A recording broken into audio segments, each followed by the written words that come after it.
No matter where you stand on the healthcare business advancement scale, join us as we display the essential principles behind community-backed growth, trust cultivation, and expanding influence.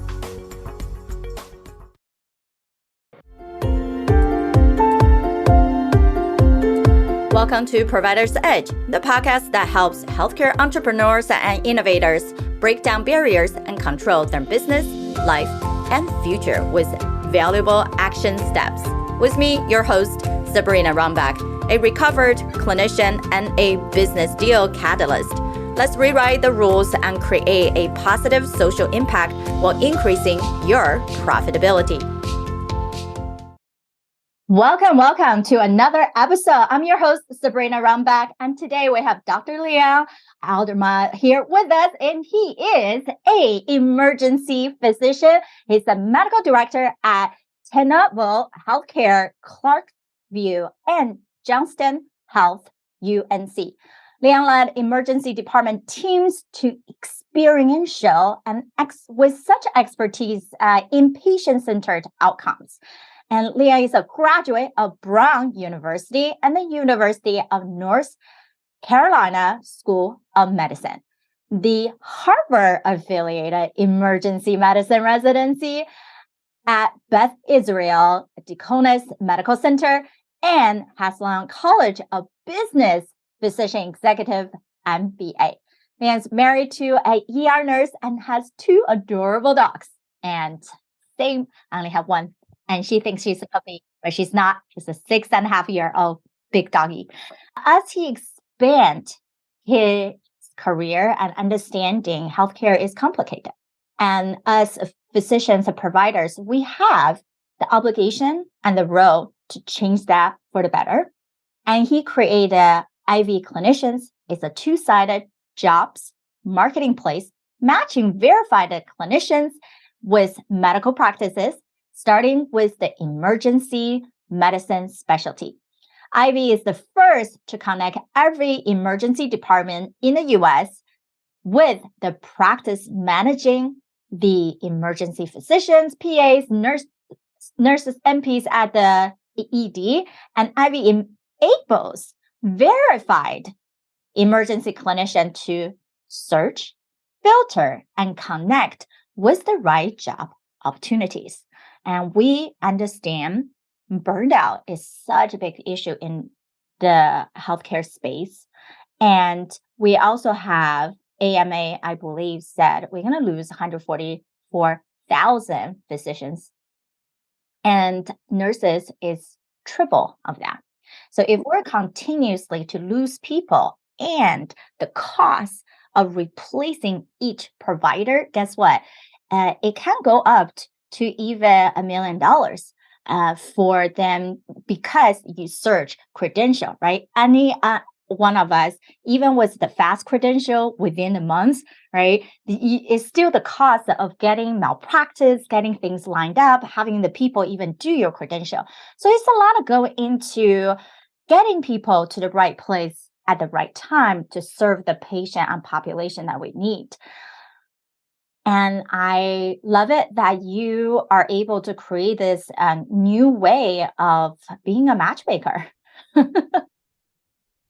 That's exactly right. What I noticed as an emergency physician was that it's just way harder to navigate the job market than it should be.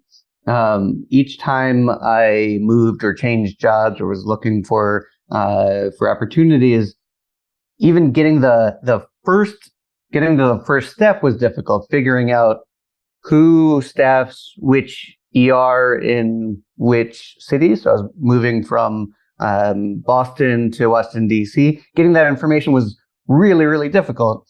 And it's still difficult.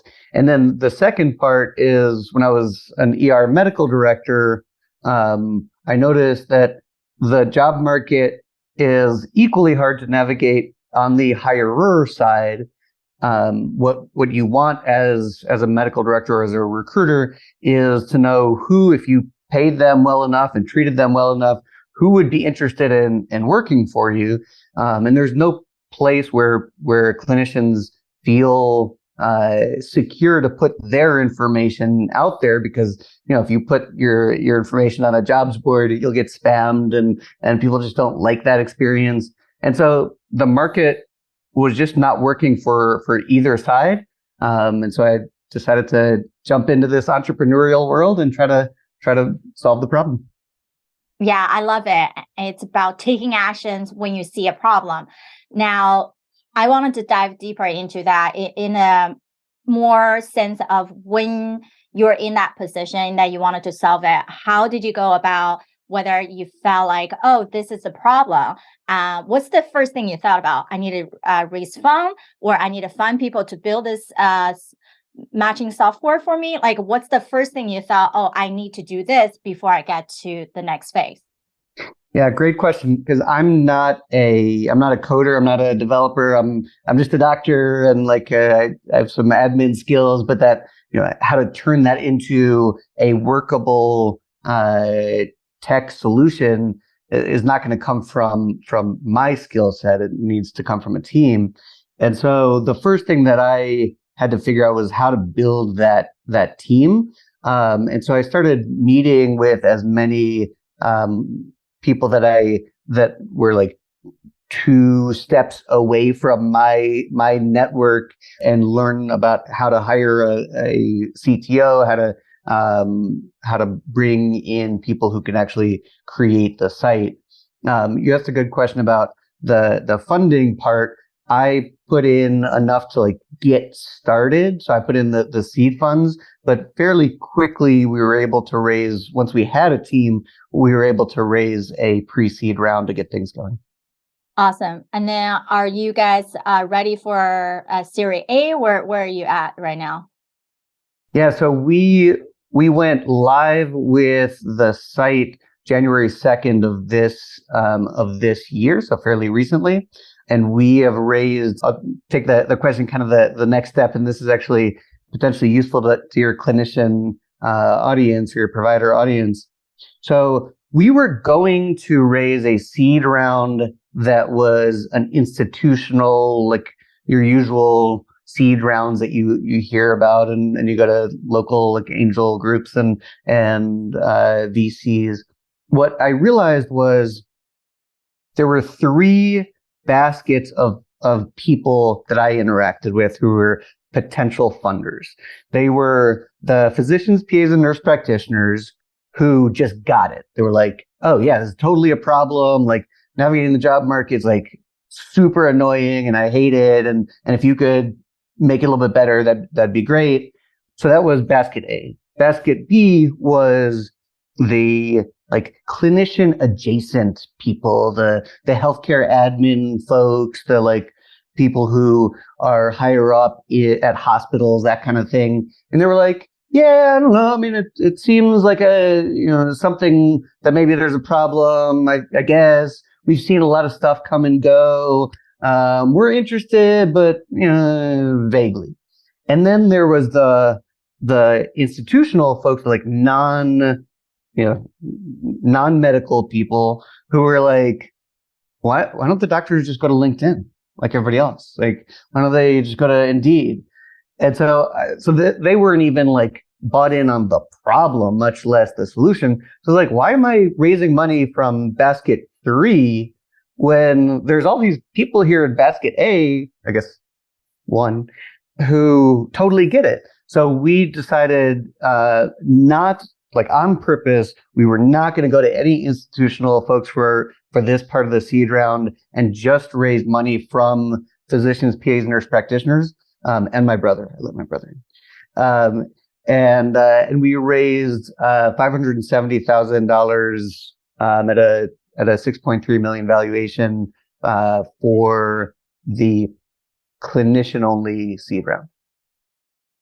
Awesome. So I want to spot out a couple of things that is really amazing. What you guys did here is that understand your audience, understand who's your support group in the most basic fundamental level.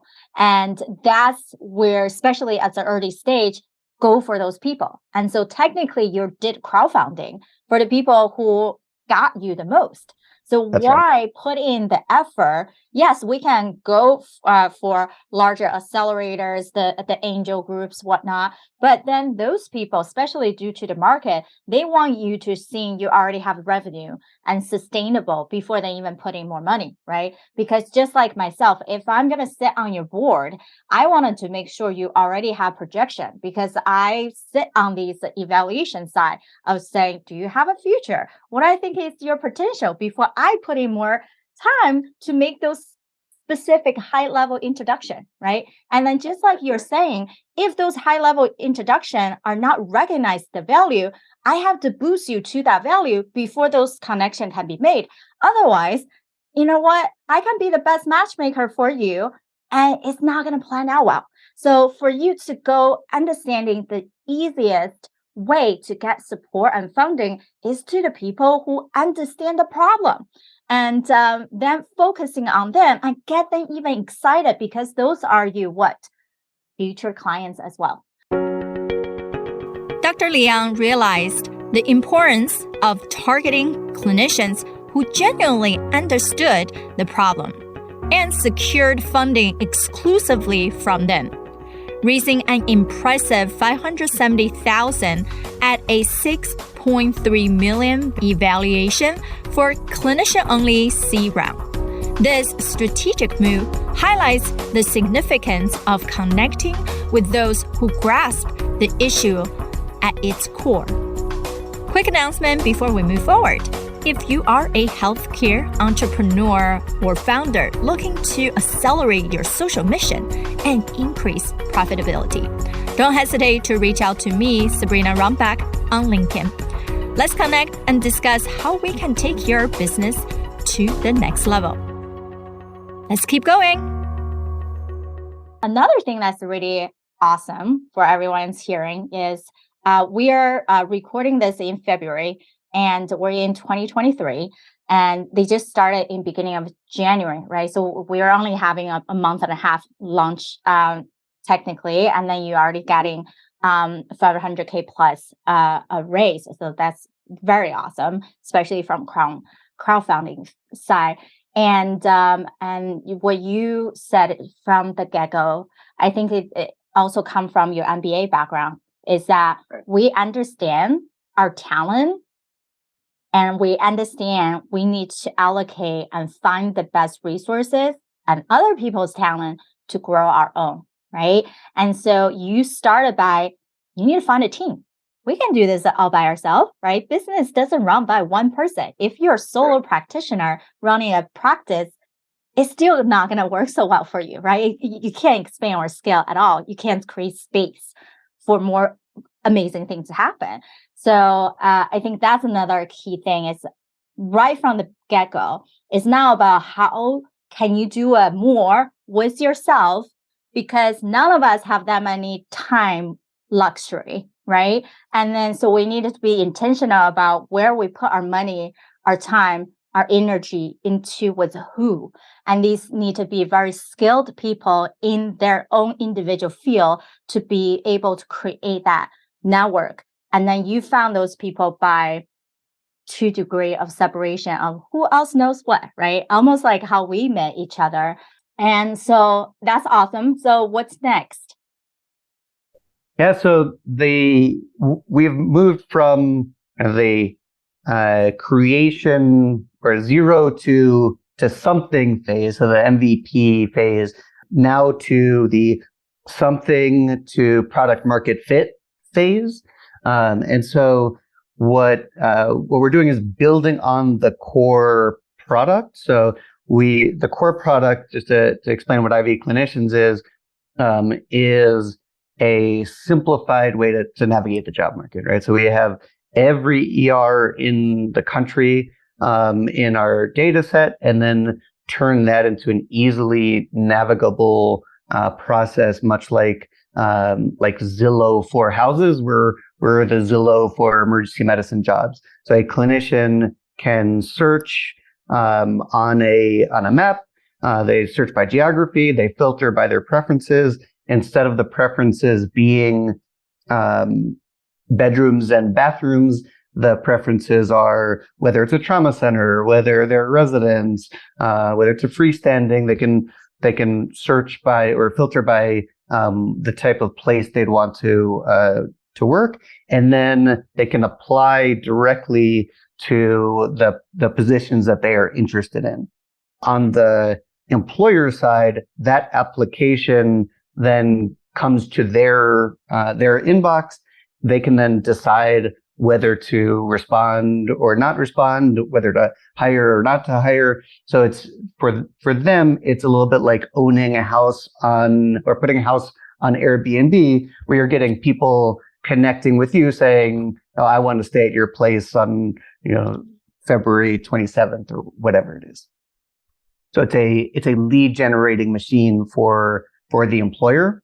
In terms of what's next, one of the key pieces of feedback that we have heard over and over again is not only are clinicians frustrated by the lack of information about the employers and where they work and how to contact them, they're pretty frustrated by how hard it is to figure out how much they would get paid if they applied to that or if they worked at that place. So if you look at job postings on Indeed or LinkedIn or really anywhere, physician job posts almost never include the salary, which is kind of crazy, right? Like you wouldn't go to Amazon and be like, "Oh, this bicycle on Amazon, I like the bicycle," and you would just buy it without knowing what the price was. You like that wouldn't make any sense, right? Amazon wouldn't have stuff without a price tag.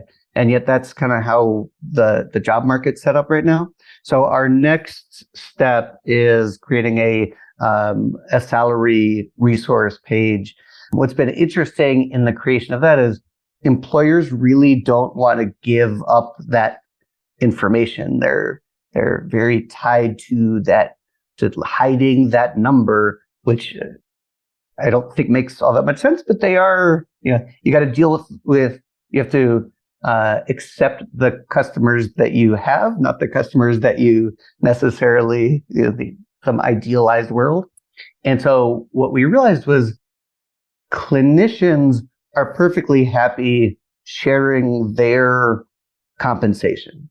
And so we're setting it up as a clinician survey where clinicians are entering their information rather than asking employers to enter the salary information.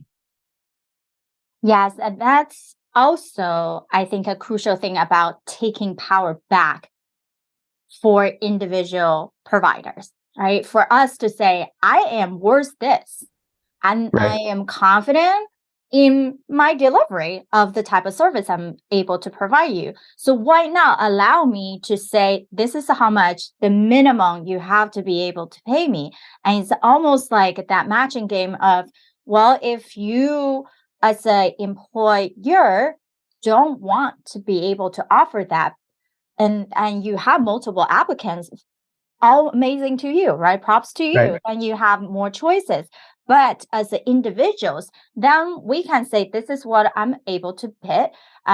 For if you guys think about, if you ever use any virtual assistant, right? That's what you post a job, you say the price range, and they can bid on your posting, and you can reach out to other people for invite.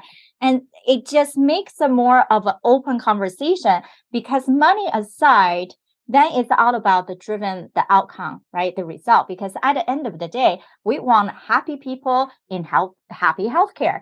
And if people are unable to stay with you, doesn't matter it's a short-term, low-com type of situation, or part-time who only come 10, 20 hours, or full-time employee, people wanted to be able to say, this is place I will always support because I'm connected to this organization or the people that I'm surrounded with. And that's how, at the end of the day, true success, long-term success can be built.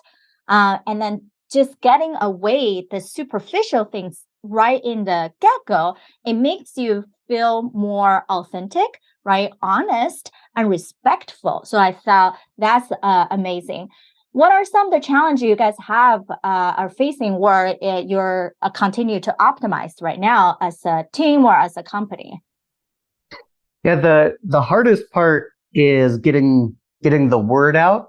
And so we're in the process of building a social media marketing campaign, and getting essentially to be part of the conversation. And so we're putting out a white paper about our aggregated data that's actually going to come out in over the next few days.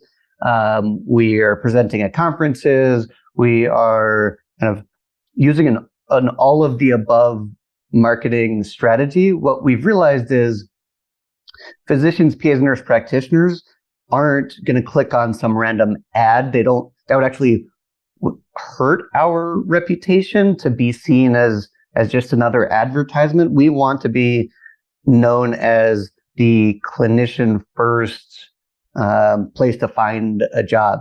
What that means is clinicians need to trust us, right? And so how do they learn to trust the organization? Well, first of all, we need to build the product that is worth trusting, and also get the public trust of people in emergency medicine and soon to be multiple specialties who others trust their opinion. So it's things like coming on this show and talking with Sabrina, getting people in medicine to say, oh yeah, this is a better way to find a job. Right. And it's about leveraging your credibility, right? Correct. And so I always say, especially for any startup or you have any kind of even device, right? You can be the most unique and the best product out there. But if you're a hidden best secret, how are you grow? How are you serving anyone? You're just going to serve your immediate little cocoon. That's not significant impact. That's good impact. But for us to get you to that point, number one, I always say is positioning. You have to be able to tell the story concisely to the point so people can be like, wow, amazing. I see that problem. I heard about the problem, even though I might not have experience myself. And now I see that I want to support you, right? You have to have that hook first, which I think you guys are able to do that as you morph into that position. As you said, oh, we targeted our provider colleagues first, right? And then people to relay that message. Awesome. And then it's about how do you expand out, right? Like that reach. So then it's about changing the story in a different way that fit your audience.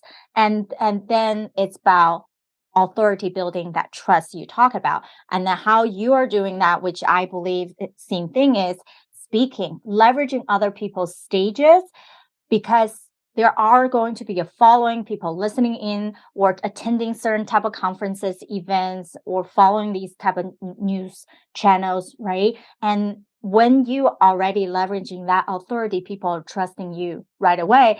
And because you already have a clear message, therefore, it's easy, right? Now it's just a revenue to spread the message. And then we get to the higher fun part, right? Leveraging your network connection, because then the intentionally get you into the right door who has a lot of people that need you or have the right circle of network that can actually become your champion to spread the message. But without the first two things, most people just want that, Sabrina, get me the right introduction. I'm like, what? Okay, can you talk right? Because my name is on the line, right? Like if I just put you somewhere, let's just say a big connection, they have a big group, but people start getting very confused on what are you trying to sell, what's in it for them, then you actually wasted that amazing opportunity. And I know, Dr. Liang, you even mentioned you guys are about to launch your podcast, which is another great thing, right? For people to plug in, listening to you guys on what's the amazing thing your guys are doing in the healthcare HR space, right? I mean, healthcare in itself is very human capital, right? Like a big resources on us providing the care.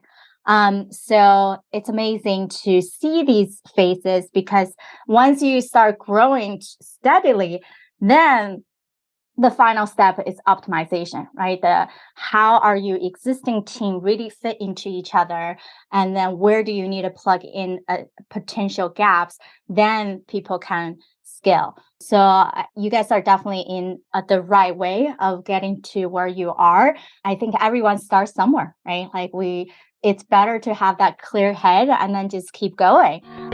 Dr. Liang highlights the frustration clinicians face due to a lack of employer information and salary transparency in the job market. The next phase involves creating a salary resource page based on clinician-approved data, addressing the challenge of employers being reluctant to disclose compensation details. Now, don't miss out an episode. Subscribe to our podcast today on your favorite podcast platform to get the latest insight. Together, let's rewrite the rules for your business and create a positive social impact in the healthcare industry. All right, let's get back to the rest of our show. What's the bigger vision that you guys have before we wrap up? At the biggest level, the problem that we're trying to solve is burnout or frustration with clinical jobs. It's very clear that a lot of clinicians are not super happy with their clinical workplace at this point. And so we want to build a marketplace that allows you to say, if this job isn't the right job, there is a very easy way, a very physician, PA, nurse practitioner centered way to find a better job. And then all of a sudden you have a marketplace that is competing over us.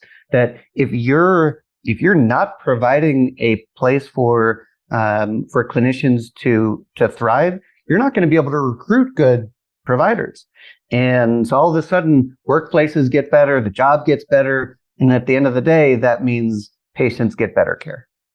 Awesome. Love the vision. I definitely support you on that route. I'm sure many people who are listening, especially those in emergency medicine where the life is so fast paced and it's constantly your brain is concentrate, right? Every minute when you're in there. And that's why I know I'm a surgical person, not an ER person, because I tried that. And I'm like, oh no, right? Like that lasts about 3 months. I'm like, I'm going back to my OR.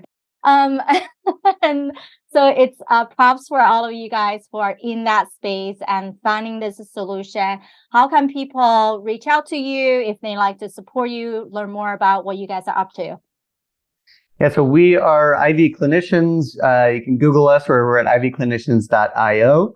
Our podcast is the Emergency Medicine Workforce Podcast. Perfect. Yes. When they launch, do you have a launch day yet?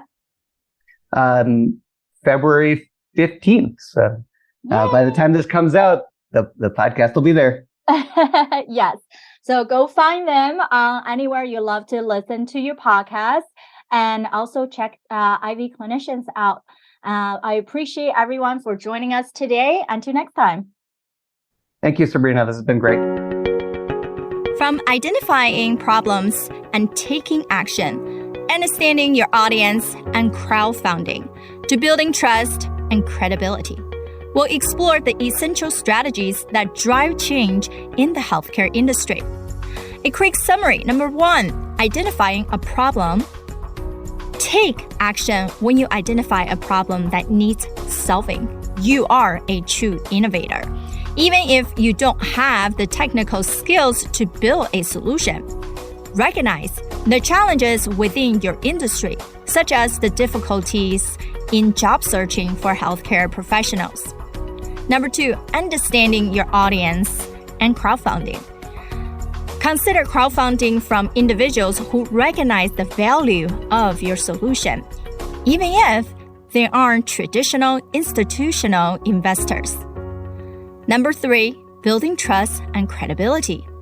Leveraging authority-building strategies such as speaking engagement, podcasting, and conferences can help gain trust within the industry.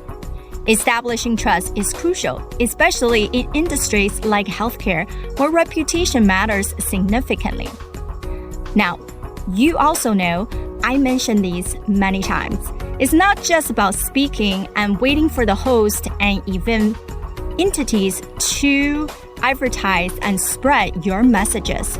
You also have to do your part by knowing how to properly repurpose and spend your credibility throughout the next months and years to come. Number 4, clear positioning. Crafting a clear and concise message about your product and solution is essential for attracting support.